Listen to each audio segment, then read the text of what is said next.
आपने देखा होगा ये जब भी पर्व और त्योहार आते थे उत्पात शुरू हो जाती थी। अब उत्पातियों और उपद्रवियों को पता लगेगा कि 7 पीढ़ियां याद आएंगी उनको। साथियों नमस्कार, हालचाल न्यूज से मैं राजेश सिंह। अभी ये बयान जो सुना आपने, ये चेहरा पहचानते होंगे आप।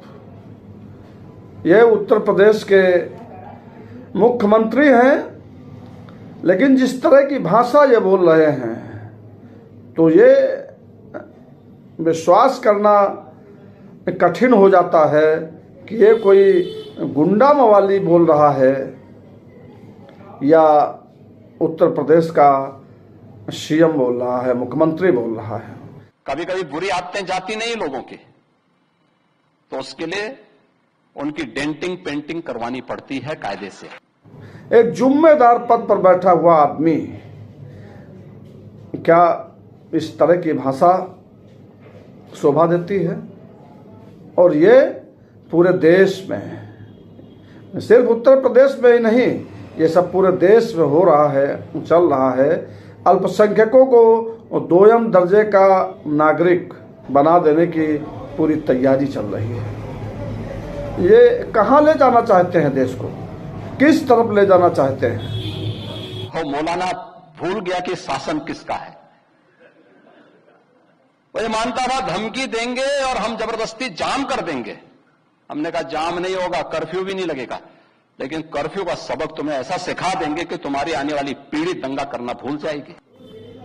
अगर इसी तरह सब कुछ चलता रहा, सत्ता में बैठे हुए लोगों के जो मंसूबे हैं, उससे नहीं लगता है कि हमारा देश सुरक्षित हाथों में है। यह देश संविधान से चलेगा या शाही फरमानों से चलेगा, यह खुलेआम संविधान का उल्लंघन है। जो दिल्ली की सत्ता से गांव गली तक इसी तरह का व्यवहार अल्पसंख्यकों के साथ हो रहा है, और कायदे से देखा जाए तो ये सिर्फ अल्पसंख्यकों के साथ ही नहीं हो रहा है, ये हर उस आदमी के साथ हो रहा है, ये हर उस नागरिक के साथ हो रहा है जो सरकार के खिलाफ, उसकी जन विरोधी नीतियों के खिलाफ आवाज़ उठा रहा है, बोल रहा है।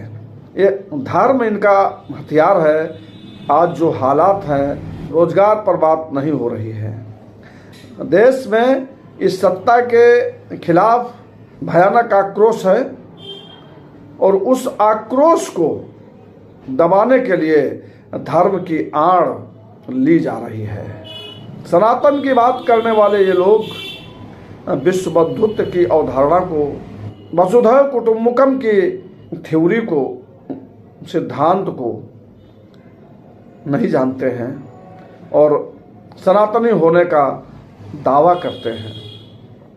तो ये देश अगर इसी तरह से तानाशाही फरमानों का पर अमल होता रहा तो ये देश एक भयानक दलदल की तरफ जा रहा है। 22 करोड़ 23 करोड़ इस देश में अल्पसंख्यक हैं। वो चूहे नहीं हैं कि आप उनको उठा करके समुद्र में डाल देंगे या किसी बोरे में भरकर पाकिस्तान छोड़ आएंगे। तो ये बहुत खतरनाक संदेश है, और ये सत्ता में बैठे हुए हुक्मरानों को सोचना चाहिए और देश के आम शहरी को आगे आकर इस पर आपत्ति भी करनी चाहिए। वो इसी देश के हैं और इसी देश में रहेंगे, उनका कोई ठिकाना नहीं है कहाँ जाएंगे। और उनकी आज़ादी छीन कर, पूरे देश की आज़ादी छीनने का प्रयास है। नाम मुसलमानों का है, लेकिन काम साजिश पूरे देश के आम नागरिकों के खिलाफ हो रही है। अगर आपको हमारा ये वीडियो अच्छा लगा हो तो लाइक शेयर करते हुए सब्सक्राइब अवश्य करें। धन्यवाद।